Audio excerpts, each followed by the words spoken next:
नमस्कार, city light देख रहे हैं आप और आपके साथ मैं हूं रश्क गौरी। खबरों की शुरुआत राजधानी भोपाल से इस वक्त की बड़ी खबर के साथ कर रहे हैं, जहां पर भोपाल में ड्राइवर ने दो युवकों पर कार को चढ़ा दिया है। मामूली विवाद को लेकर घटना को अंजाम दिया है। आरोपी अपने 3 साथियों के साथ घटना को अंजाम देने के बाद मौके से फरार हो गए। घायल 2 लोगों को अस्पताल में इलाज के लिए भर्ती कराया, इलाज जारी है। और घटना स्थल पर लगे सीसीटीवी कैमरे में यह पूरा का पूरा नजारा कैद हो गया। पंचानन बिल्डिंग रोशनपुरा चौराहे का ये पूरा मामला है और ये तस्वीरें इस वक्त आपके टेलीविजन सेट पर, ये देखिए तस्वीरें हम आपको राजधानी भोपाल से दिखा रहे हैं, जहां पर किस तरह से हिट एंड ड्राइव का जो मामला है वो सामने आया है। भोपाल से बड़ी जानकारी, ड्राइवर ने 2 युवकों पर कार को चढ़ा दिया। मामूली सी बात, मामूली सी कहासुनी और इसके साथ ही मामूली विवाद को लेकर इस घटना को अंजाम दिया गया है। आरोपी अपने 3 साथियों के साथ इस पूरी वारदात को अंजाम देने के बाद मौके से फरार हो गया। घायल 2 लोगों का अस्पताल में इलाज जारी है और घटना का सीसीटीवी फुटेज सामने आया है। पंचानन बिल्डिंग रोशनपुरा चौराहे का पूरा मामला है। हरप्रीत कौर ज्यादा जानकारी के साथ जुड़ गई हैं। हरप्रीत, कितनी देर पहले की घटना है और क्या गिरफ्तारी हो पाई? देखिए, ये सुबह 4 बजे की घटना है। बताया जा रहा है कि जो पीड़ित युवक, घायल युवक हैं, वो कपड़े की दुकान न्यू मार्केट में लगाते हैं। उस समय वो अपनी दुकान बंद करके घर की तरफ लौट रहे थे और उसी दौरान चाय पीने वो न्यू मार्केट रोशनपुरा पर रुके थे। इसी दौरान कार में सवार कुछ युवकों से उनका विवाद हुआ और सीसीटीवी फुटेज में देखा जा सकता है कि विवाद के बाद किस सवार युवकों ने इन युवकों पर गाड़ी चढ़ा दी। घटना में 2 युवक बुरी तरह घायल हुए, जिनका इलाज निजी हॉस्पिटल में चल रहा है। फिलहाल दोनों की स्थिति गंभीर बनी हुई है। बताया जा रहा है कि कार में करीबन 3 आरोपी सवार थे जो इस समय फरार हैं। पुलिस ने मामला दर्ज कर लिया है। अल सुबह यानी 4 बजे की ये घटना है, लेकिन देखा जा सकता है कि किस तरह जो आरोपी युवक हैं उन्होंने इन मतलब हरप्रीत, इस पूरे घटनाक्रम से एक बात तो जग जाहिर हो रही है कि खाकी का खौफ लोगों से मतलब कम होता नजर आ रहा है। खाकी का इकबाल बहुत कम होता जा रहा है, जिस वजह से इस तरह की जो घटनाएं वो आए दिन हमें राजधानी में देखने को मिल रही हैं। जाहिर सी बात है कि लगातार पिछले कुछ दिनों में जो क्राइम की घटनाएं हैं वो बढ़ी हैं। लोगों में खौफ, माशों में खौफ जो है वो नहीं आ रहा और यही वजह है कि एक के बाद एक ही तरह के जो मामले हैं वो सामने आ रहे हैं। लेकिन पुलिस करावे की जल्दी इन आरोपियों को गिरफ्तार कर लिया जाएगा। शुक्रिया जानकारी के लिए।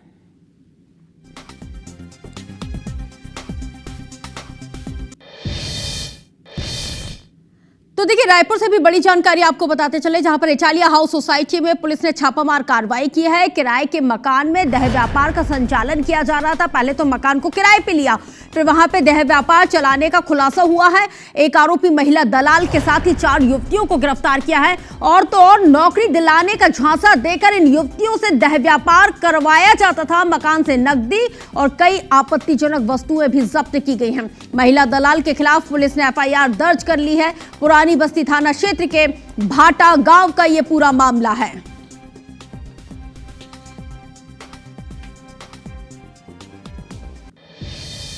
देखिए, कटनी के एसपी अभिजीत रंजन, दतिया के एसपी वीरेंद्र कुमार और चंबल रेंज के जो आईजी हैं सुशांत कुमार सक्सेना पर डीआईजी कुमार सौरभ को पद से हटा दिया गया है। इनको यहां से हटा दिया गया। इसके साथ ही इस बात की जानकारी खुद सीएम डॉक्टर मोहन यादव ने सोशल मीडिया पर हटाए जाने की जानकारी दी, इनका ट्रांसफर कर दिया गया। इसके साथ ही सीएम डॉक्टर मोहन यादव ने सोशल मीडिया एक्स पर लिखा है कि कटनी के पुलिस अधीक्षक, दतिया के पुलिस अधीक्षक तथा आईजी डीआईजी चंबल रेंज के द्वारा ऐसा व्यवहार किया गया जो लोक सेवा में खेदजनक है। इस वजह से इन्हें तत्काल प्रभाव से हटाने के निर्देश दिए गए हैं। बताते चले कि सीएसपी के साथ प्रेम प्रसंग की खबरों के बाद लगातार विवाद सामने आने पर कटनी के एसपी अभिजीत रंजन को हटाया गया। तो वहीं शनिवार को दतिया एयरपोर्ट के लोकार्पण कार्यक्रम में व्यवस्थाओं के दौरान एसपी और आईजी डीआईजी की आपस में ही बहस हो गई थी।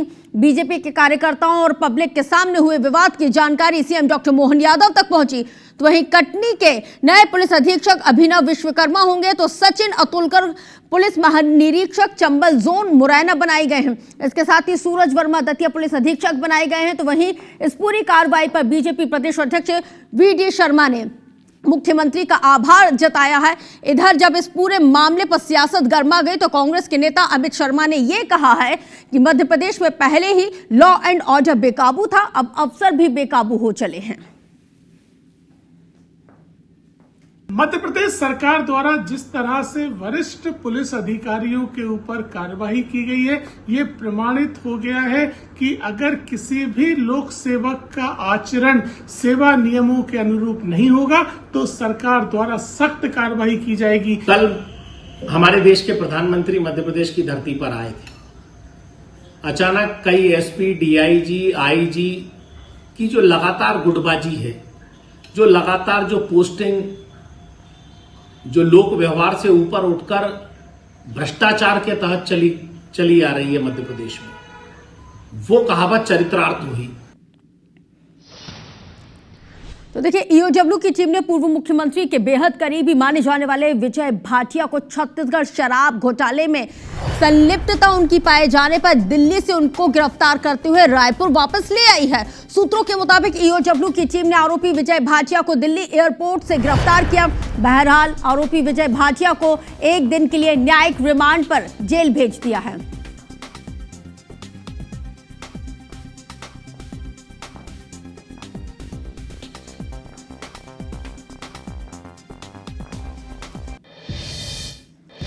पाकिस्तान समर्थित जासूसी नेटवर्क के मामले में एनआईए ने छत्तीसगढ़ में एक बहुत बड़ी छापेमार कार्रवाई की। गृह मंत्री विजय शर्मा ने कहा है कि देश और समाज की सुरक्षा की बात है, प्रचंडता और प्रखरता के साथ कार्रवाई होगी। हमारी सरकार में ऐसे लोगों को दिल्ली के बंगलों में बैठाकर बिरयानी को नहीं खिलाया जाता है। ऐसे लोगों का जेल जाना सुनिश्चित है। तो वहीं आबकारी घोटाले मामले में एसीबी ईओडब्ल्यू की कार्रवाई पर विजय शर्मा ने कहा है कि जांच एजेंसी जांच कर रही है, पूरी ताकत के साथ जांच करना चाहिए, घोटालों का पर्दाफाश होना चाहिए। प्रखरता से, प्रचंडता से कार्यवाही होगी। भाजपा की सरकारें ऐसे लोगों को दिल्ली में बंगलों में बिठा करके बिरयानी नहीं खिलाया जाता है, उनकी जगह जेल सुनिश्चित है, उनको जेल जाना हो। ये जांच एजेंसियां जांच कर रही हैं और पूरी ताकत के साथ जांच करना चाहिए। अगर घोटाले हुए हैं तो उन घोटालों का पर्दाफाश होना चाहिए। बागेश्वर धाम के धीरेन्द्र कृष्ण शास्त्री ने बकरीद और बलि प्रथा पर जीव हिंसा को निंदनीय बताया है। उन्होंने कहा है कि जीव हिंसा किसी भी संप्रदाय, संस्कृति या मजहब में निश्चित रूप से निंदनीय है। पंडित शास्त्री ने बलि प्रथा के खिलाफ भी अपनी राय को रखते हुए कहा है कि हम किसी भी प्रकार से हो बलि प्रथा के पक्ष में नहीं हैं। इस तरह हम बकरीद के भी पक्ष में नहीं हैं। हम किसी को जीवन तो नहीं दे सकते, जीवित नहीं कर सकते, तो मारने का अधिकार भी किसी को नहीं है। उन्होंने स्वीकार किया है कि सनातन धर्म में भी बलि प्रथा रही है और उन्होंने दोनों पक्षों को स्वीकार करने की बात कही। हालांकि उन्होंने जोर देकर कहा है कि समय बदल रहा है, अब उपचार और अन्य उपाय उपलब्ध हैं। उन्होंने कहा है कि हम सब सभ्य हैं, इसलिए हमें लगता है कि जीव हिंसा को रोकना चाहिए, अहिंसा परमो धर्म के पर्याय पर चलना चाहिए। हम बलि प्रथा के पक्ष में नहीं हैं, इस प्रकार से हम बकरीद के भी पक्ष में नहीं हैं। हम किसी को अगर जीवित नहीं कर सकते हैं तो मारने का अधिकार भी किसी को भी नहीं है। पर हमारे सनातन परंपरा में भी कई जगह बलि प्रथा है। हम देखो दोनों पक्ष का एक्सेप्ट कर रहे हैं। हम सब सभ्य हैं, सुशिक्षित हैं, इसलिए हमें लगता है जीव हिंसा को रोकना चाहिए। तो चलिए, इस वक्त की big breaking, IndiGo flights turbulence में फंस गई है। रायपुर से दिल्ली जा रही थी ये फ्लाइट, जिस वक्त ये टर्बुलेंस में फंसी है। दिल्ली एनसीआर में 80 किलोमीटर प्रति घंटे की आंधी इसकी वजह बताई जाती है। हवा में कई चक्कर लगाने के बाद सेफ लैंडिंग इस फ्लाइट की हुई है। तो बड़ी जानकारी इस वक्त आपके टेलीविजन सेट पर। दिल्ली एनसीआर में 80 किलोमीटर प्रति घंटे की आंधी, इसकी जो प्रमुख वजह है वो बताई जा रही है। तहसीन जैदी ज्यादा जानकारी के साथ फोन लाइन पर जुड़ गए हैं। तहसीन, कितनी देर पहले का ये पूरा मामला है और जितने भी जो यात्री इसमें सवार थे वो सभी सुरक्षित बताए जाते हैं? देखिए, छत्तीसगढ़ के रायपुर से दिल्ली जाने वाली जो इंडिगो की फ्लाइट है 6313, ये शाम को 6:30 बजे निकलती है और करीब 8 से 8:30 के बीच में वहाँ दिल्ली एयरपोर्ट पहुँचती है। लेकिन वहाँ पे बताया जा रहा है जिस तरीके से हर जगह जो मौसम खराब है और जिसकी वजह से तेज आंधियां, धूल भरी आंधियां जो चलती हैं, उसी के चपेट में ये जो फ्लाइट है वो आई है, उस टर्बुलेंस में ये फंसी है। और इसमें बताया जा रहा है कि ये पहले लैंड हुई है, उसके बाद इसने फिर से टेक ऑफ लिया है उसके बाद ये इसने एटीसी से फिर बात की है और 2 से 3 चक्कर इसने हवा में लगाए हैं और उसमें जो है उसके बाद जब एटीसी का क्लियरेंस हुआ तो इसने फिर दिल्ली एयरपोर्ट पे अपनी फ्लाइट सुरक्षित लैंड कराई है, जिससे कि काफी अफरा तफरी फ्लाइट में मच गई थी। लेकिन ये कहीं ना कहीं इसको कह सकते हैं कि फ्लाइट के जो पायलट थे उनकी सूझबूझ से ये सेफ लैंडिंग हो पाई है। लेकिन जिस तरीके से बताया जा रहा है कि वहां पे करीब 80 घंटे की स्पीड से ये धूल भरी आंधी दिल्ली एयरपोर्ट पे चल रही थी, उसी टर्बुलेंस में ये फ्लाइट फंसी है। लेकिन ये अभी ताजा सूरत हाल की अगर बात करें कि उसमें सेफ लैंडिंग हो चुकी है थी। उसके बाद सभी यात्रियों को सुरक्षित वहां से निकाल के सबको टर्मिनल में ले जाया गया है। जी, बहुत शुक्रिया जानकारी के लिए।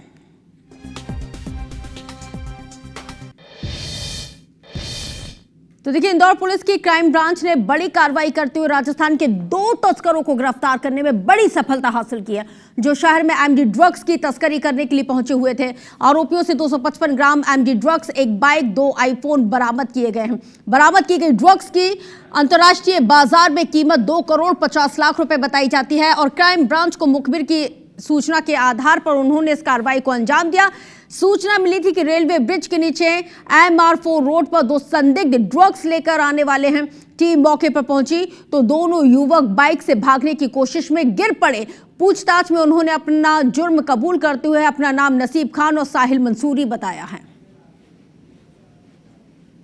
जैसे ही ये MR4 रोड तरफ दिखे तो मोटरसाइकिल को रोका गया, तो ये भागने की भी कोशिश कर रहे थे और फिर जब ये भागने की कोशिश कर रहे थे तो इनका जब पीछा किया तो ये गिर गए, इनके चोटें भी आई हैं इनके पैरों में। जैसे 255 ग्राम MD ड्रग्स, जिसकी अंतर्राष्ट्रीय कीमत लगभग 2 करोड़ 50 लाख रुपए है, का मेडिकल कराया जा रहा है। इनको दोनों को हिरासत में ले लिया गया है।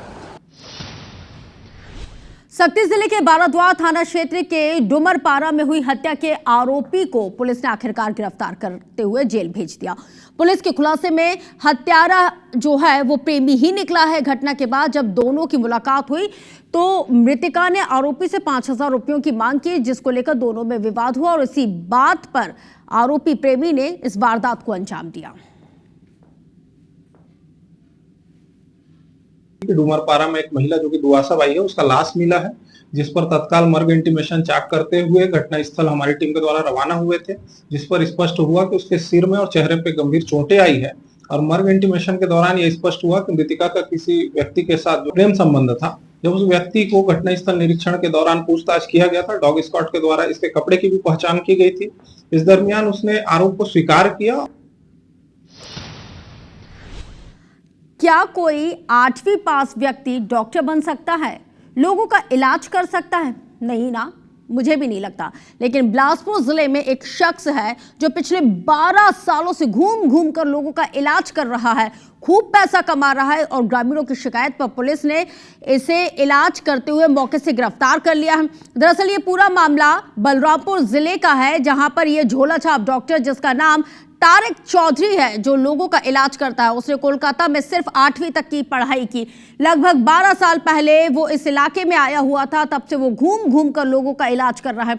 मीडिया में खबर दिखाने के बाद इस आरोपी ने वो कबूल कर रहा है कि उसके पास कोई वैध लाइसेंस नहीं है, लेकिन जब IBC 24 ने उससे पूछा तो वो कहता हुआ नजर आ रहा है कि उसने लाइसेंस के लिए अप्लाई किया हुआ है। अब आप ही सोचिए, एक 8वीं पास व्यक्ति लोगों का इलाज करने के लिए कौन सा लाइसेंस बनवा रहा है, और वो ऐसे कौन लोग हैं जो ऐसे लोगों का लाइसेंस बनाने के लिए भी तैयार हो जाते हैं, और ऐसे लोग इलाज आखिर कैसे करते होंगे। बहरहाल पुलिस ने झोला छाप डॉक्टर को गिरफ्तार करते हुए आगे की कार्रवाई शुरू कर दी है।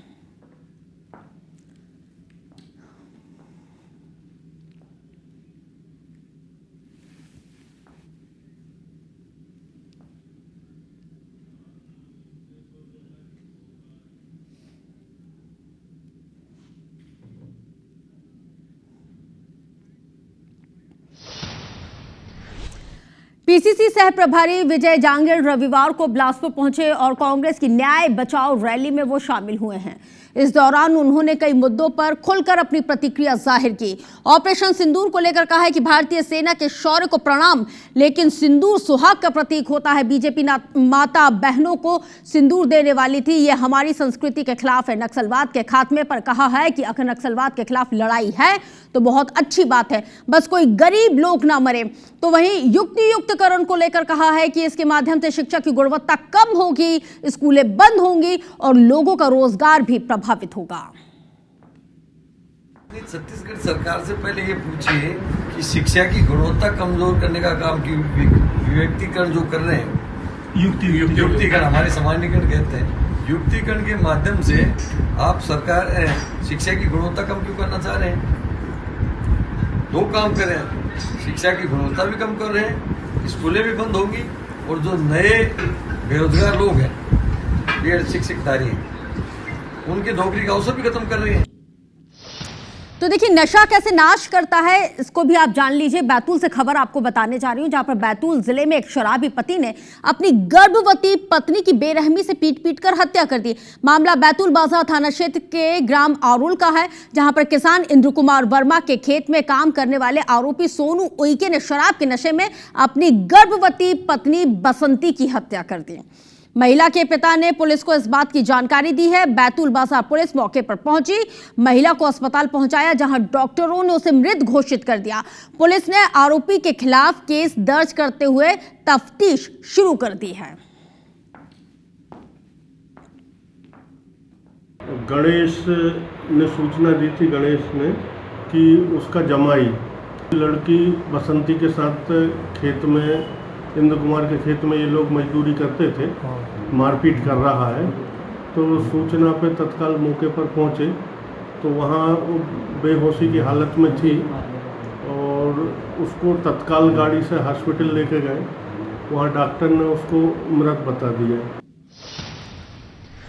कांग्रेस इन दिनों कुम्हारी टोल प्लाजा में महीने भर से हो रही अवैध वसूली के खिलाफ विशेष अभियान चला रही है। इसको लेकर पूर्व संसदीय सचिव विकास उपाध्याय के नेतृत्व में कांग्रेसियों का एक प्रतिनिधिमंडल नागपुर में केंद्रीय सड़क परिवहन मंत्री नितिन गडकरी से मुलाकात के लिए पहुंचा। उनसे मुलाकात की। उन्होंने छत्तीसगढ़ में नियम और निर्देशों की अनदेखी किए जाने और छत्तीसगढ़ में टोल प्लाजा का संचालन किए जाने की जानकारी को साझा किया। साथ ही कुम्हारी टोल प्लाजा में महीनों से हो रही अवैध वसूली की शिकायत की है। उन्होंने केंद्रीय सड़क परिवहन मंत्री को इस बारे में एक ज्ञापन भी सौंपा है। तो वहीं पूर्व संसदीय सचिव विकास उपाध्याय ने जानकारी देते हुए बताया है कि केंद्रीय सड़क परिवहन मंत्री नितिन गडकरी ने आश्वासन दिया है कि जल्द ही कुम्हारी टोल प्लाजा बंद कर दिया जाएगा। इस प्रकार से छत्तीसगढ़ में टोलों के माध्यम से अवैध वसूली करने का काम भारतीय जनता पार्टी की डबल इंजन की सरकार कर रही है। एनएचआई विभाग के द्वारा ये टोल का संचालन हो रहा है और ठेकेदारों को फायदा पहुंचाने का काम किया जा रहा है। 60 किलोमीटर के अंतर्गत अगर कोई टोल आता है तो वो अवैध है और उसको बंद किया जाएगा। राहुल गांधी 3 जून को भोपाल के दौरे पर रहेंगे। उनका ये भोपाल दौरा पहले से ही प्रस्तावित है और पार्टी को कसने, संगठन को खड़ा करने के लिहाज से ये दौरा बेहद अहम माना जा रहा है। राहुल गांधी के दौरे के ठीक पहले प्रदेश कांग्रेस नेताओं की बैठकों का दौर भी शुरू हो चला है। पीसीसी में प्रदेश कांग्रेस प्रभारी हरीश चौधरी और पीसीसी चीफ जीतू पटवारी ने कांग्रेस के तमाम नेताओं के साथ एक महत्वपूर्ण बैठक की। बैठक के बाद Congress working committee member Kamleshwar Patel ने बताया है कि राहुल गांधी 3 जून को सुबह 11 बजे से कांग्रेस की 5 बड़ी बैठकें करेंगे। पहली बैठक एआईसीसीसी के ऑब्जर्वर के साथ, तो वहीं दूसरी पॉलिटिकल अफेयर कमेटी के साथ, तो तीसरी बैठक जो होगी विधायकों और सांसदों के साथ, तो चौथी बैठक जिला अध्यक्षों, ब्लॉक अध्यक्षों के साथ, तो वहीं 5वीं और अंतिम बैठक एआईसीसीसी के डेलीगेट्स और पीसीसी डेलीगेट्स के साथ होगी। कांग्रेस का दावा तो यह है कि चुनाव के 3 साल पहले होने वाली यह एक्सरसाइज कामयाब होगी और इससे कांग्रेस को फायदा होगा। हालांकि आने वाला वक्त ही बताएगा कि यह एक्सरसाइज कांग्रेस के लिए कितनी फायदेमंद होती है।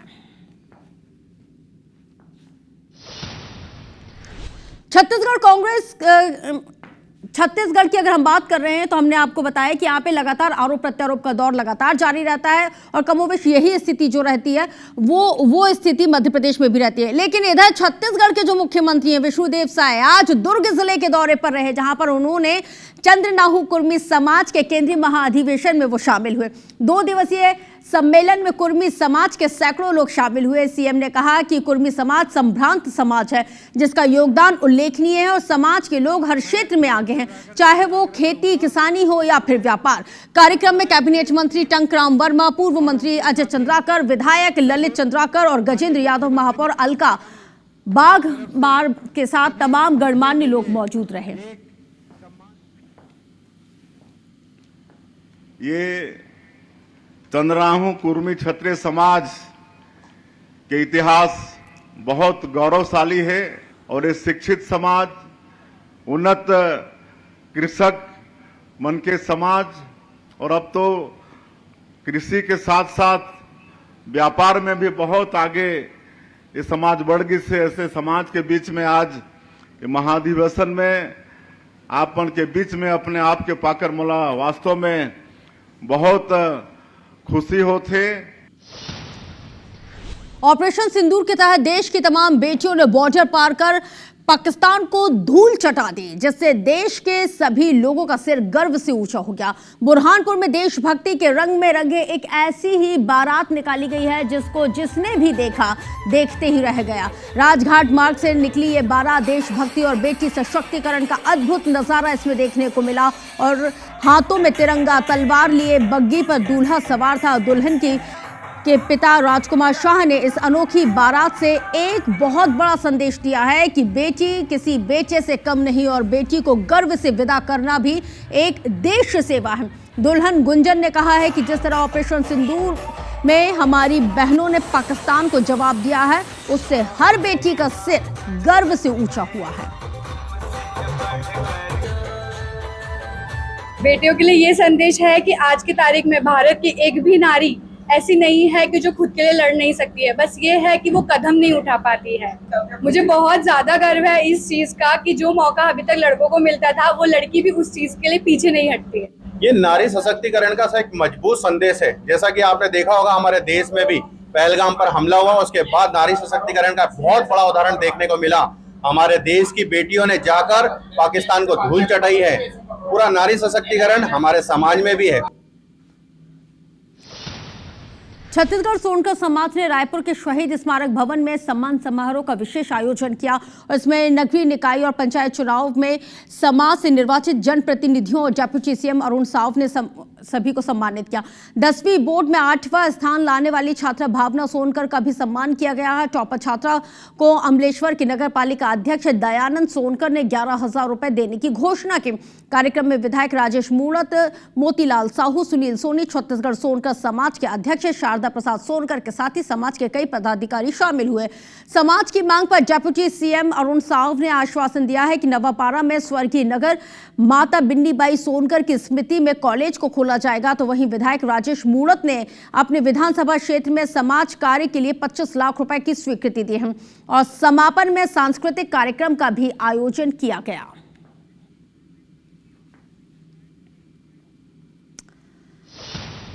तो बड़ी जानकारी मनेन्द्रगढ़ से, जहां पर घर के बाहर खेल रही बच्ची को अगवा कर लिया गया है। बच्ची को कंधे पर बैठाकर आरोपी युवक निकला है। खुले हुए मैदान में ये बच्ची खेल रही थी जिस वक्त इसको अगवा किया गया है। जिला मुख्यालय से लगे चैनपुर इलाके की घटना है। कोतवाली थाना क्षेत्र का मामला है और ये सीसीटीवी फुटेज भी इस घटना के पूरे सामने आ गए हैं। और ये देखिए सीसीटीवी फुटेज में कि किस तरह से ये आरोपी बच्ची को अपने कंधे पर बैठा कर लेता हुआ जा रहा है। खुले मैदान में ये बच्ची खेल रही थी जिस वक्त आरोपी ने इसको अगवा कर लिया। जिस वक्त ये अगवा करके उसको अपने साथ लेके जा रहा था उस वक्त किसी को शक भी नहीं हुआ, क्योंकि इसने इतने शातिराना तरीके से इस पूरी वारदात को अंजाम दिया कि किसी को ये महसूस ही नहीं हुआ कि इस बच्ची का अपहरण किया जा रहा है। ज्यादा जानकारी के साथ IBC 24 संवाददाता सतीश गुप्ता हमारे साथ लाइव जुड़ गए हैं, उनसे जान लेते हैं। सतीश, बेहद ही शातिराना तरीके से इस आरोपी ने इस पूरी वारदात को, अपहरण की वारदात को अंजाम दिया। किसी को शक तक नहीं हुआ कि ये बच्ची का अपहरण कर रहा है। बिल्कुल, देखिए मैं बता दूं कि जिला मुख्यालय मनेन्द्रगढ़ के नजदीक के चैनपुर ग्राम पंचायत है, जहां शाम 6 बजे की ये घटना सामने आई है, जहां घर से के सामने ही मैदान में खेल रही 6 साल की मासूम का अपहरण हुआ है। एक युवक जो यहाँ पे साइकिल से आया हुआ था और ने जो है उस बच्ची का अपहरण किया है और जो बच्ची है वो अपनी बड़ी बहन के साथ खेल रही थी। मैं घटना स्थल पे मौजूद हूँ। देखिए यहीं पे पास में घर की जो ढलाई हो रही थी और यही बच्ची जो है यहाँ अपनी बड़ी बहन के साथ खेल रही थी। घर के सामने ही बच्ची का मकान है और यहीं पे वो खेल रही थी।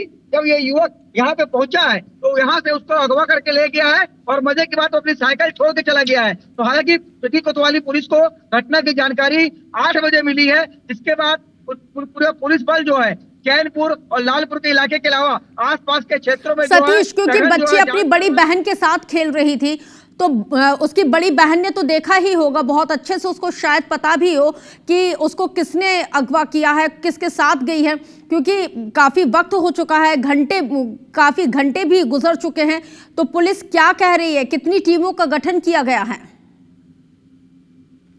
देखिए मैं बता दूं कि जो मासूम है जो 6 साल की है, वो उसकी जो बड़ी बहन है वो 7 साल की है। उसने देखा जरूर है लेकिन वो जो है क्योंकि उसकी उम्र छोटी है तो वो बहुत कुछ नहीं कह पा रही। लेकिन घटना स्थल के आसपास कई लोगों ने जो है उस युवक को जो है बच्ची को ले जाते देखा है और जो है अचानक वो बच्ची को लेकर चला गया है और घटना स्थल के पास ही वो अपनी साइकिल छोड़ गया है। हालांकि अभी तक कुछ पता नहीं चल पाया बच्ची के बारे में और पुलिस ने अलग अलग टीम जो जिले की टीम है वो सभी थाना क्षेत्रों में जो है लगा दी गई है ताकि मासूम के बारे में पता चल सके। हालांकि सीसीटीवी कैमरे में एक युवक के जो है जानकारी जो निकल के सामने आ रहा है उसको दिखाई दे रहा है लेकिन स्पष्ट रूप से सामने नहीं आ पा रहा है। इस कारण से जो है पुलिस पहुंच नहीं पा रही है। हालांकि पुलिस की टीम आप नजर बना के रखिएगा, अपडेट आपसे आगे भी लेंगे। शुक्रिया जानकारी साझा करने के लिए। तो देखिए मध्य प्रदेश और छत्तीसगढ़ के सबसे लोकप्रिय और भरोसेमंद मीडिया हाउस IBC 24 का नया अवतार होने जा रहा है।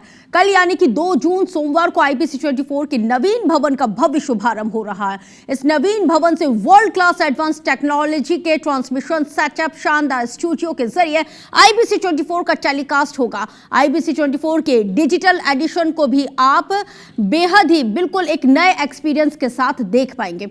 इस शुभारंभ अवसर पर आयोजित समारोह में केंद्रीय खाद्य प्रसंस्करण मंत्री और उद्योग मंत्री चिराग पासवान और साथ ही छत्तीसगढ़ के मुख्यमंत्री विष्णुदेव साय के साथ ही अहम सियासी हस्तियां शामिल होंगी और इन्हीं के हाथों IBC 24 मीडिया प्लेक्स का उद्घाटन होगा। तो तैयार रहिए आप सब न्यूज के नए युग के आगाज का साक्षी बनने के लिए। शुभारंभ समारोह जो है वो शाम 4 बजे से लगातार रहेगा क्योंकि सवाल आपका है।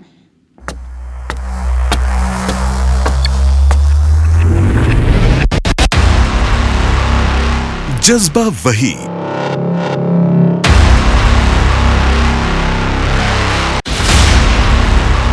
जोश दोगुना,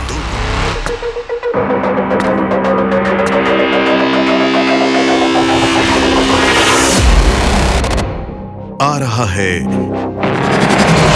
नया IBC 24।